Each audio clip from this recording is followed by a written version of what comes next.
We often collect data from the real world by making regular measurements over a certain period of time or indefinitely. For example, it could be temperature in the city that we live in, measured each day.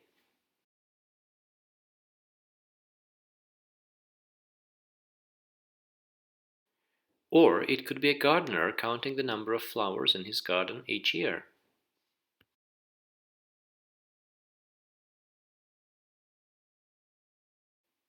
It can be the number of cars that cross a bridge each month. Each such activity can be seen as an instance of a mathematical phenomenon called a sequence.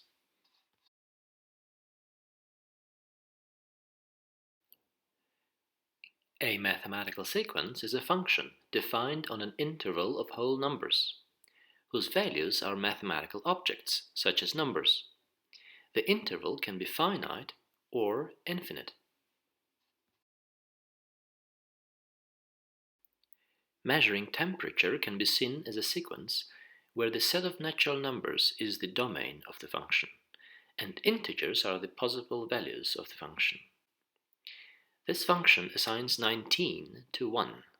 It assigns 22 to 2, 18 to 3, 19 to 4, and so on. Notice that the same value can occur at different places. That is, the function can assign the same number to different numbers.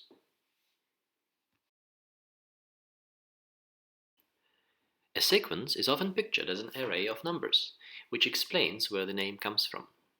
For example, in the case of measuring temperature, this array would list the temperatures of each consecutive day. Similarly, in the case of counting flowers, and in the case of counting the number of cars that cross the bridge each month. Note that in this case, to produce a sequence, first we must assign consecutive numbers to the months, starting from, say, number 1.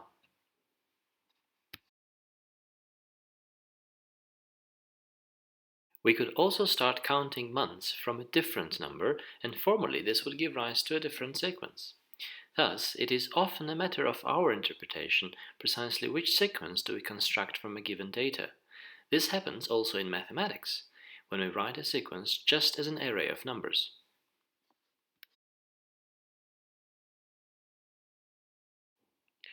For example, the array of numbers 1, 1, 2, 2, 3, 3, 3, 4, 4, 4, 4 can be seen as a sequence which assigns 1 to 1, 1 to 2, 2 to 3, and so on.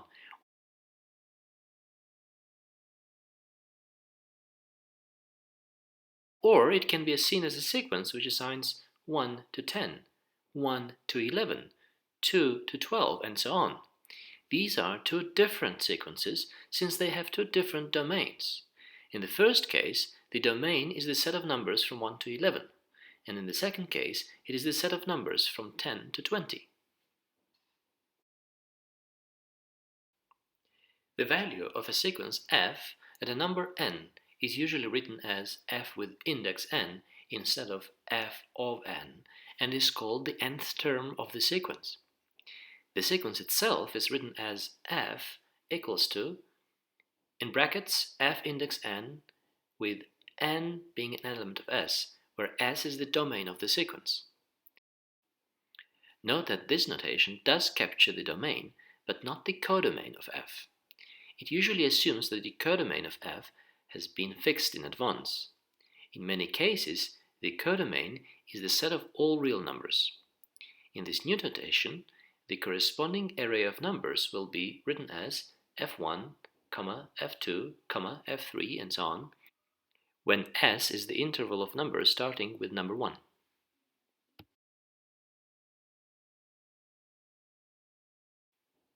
As with all functions, sequences are often defined by declaring their values.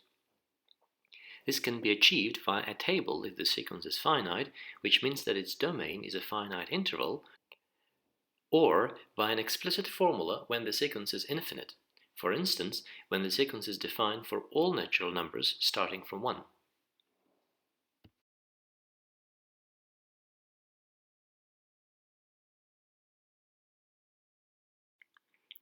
It is not always possible to write an explicit formula which defines an infinite sequence. Sometimes such sequences can be defined by a recursive formula. A famous example is the sequence of Fibonacci numbers, defined by f1 equals 1, f2 equals 1, fn equals fn minus 2 plus fn minus 1, where n is strictly bigger than 2. In this sequence, the first two terms are both equal to 1, and each next term is the sum of the two previous terms. Thus, the first few terms of this sequence are 1, 1, 2, 3, 5, 8, 13, 21, 34, 55.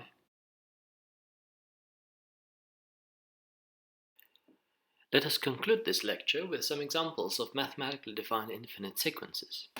We will consider four concrete sequences A, B, C, and D.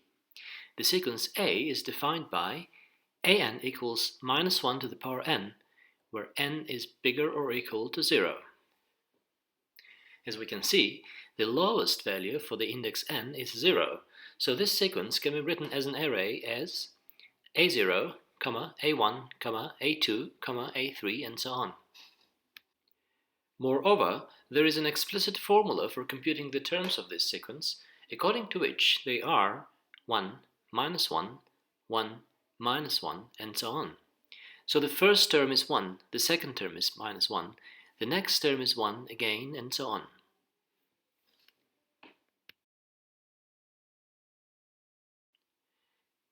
There are many different ways of defining the same sequence. For example, the same sequence A can be also defined by the following recursion. a0 equals 1, an equals minus an minus 1 for every n bigger or equal to 1. Notice that this time we put n bigger or equal to 1. This is because the recursion an equals minus an minus 1 makes sense only for such n. The first term of the sequence is still a0, as we can see from the first equality.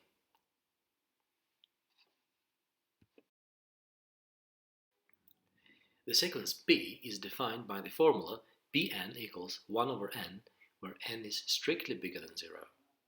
The terms of the sequence are 1, 1 over 2, 1 over 3, 1 over 4, and so on.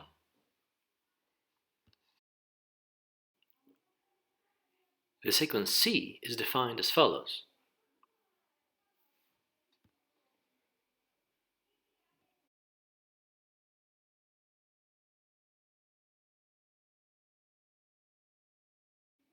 The first term in the sequence is the term C3, since we are given that n is strictly bigger than 2. Notice that the first equality tells us what are the eventh terms in the sequence, and the second equality tells us what are the oddth terms. The eventh terms can in fact be presented in a simpler way, because c to n, which is equal to cos of n pi, is equal to minus 1 to the power n. Thus, this sequence looks as follows: 0, 1,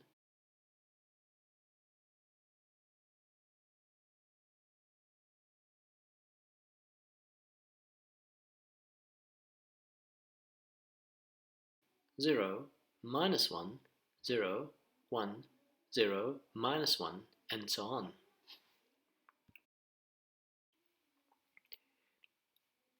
Our last example, sequence D, is defined by dn equals to 1, where n is strictly bigger than 1. All terms in this sequence are equal to 1. Thus, the area of its terms is 1, 1, 1, 1, 1, 1, and so on.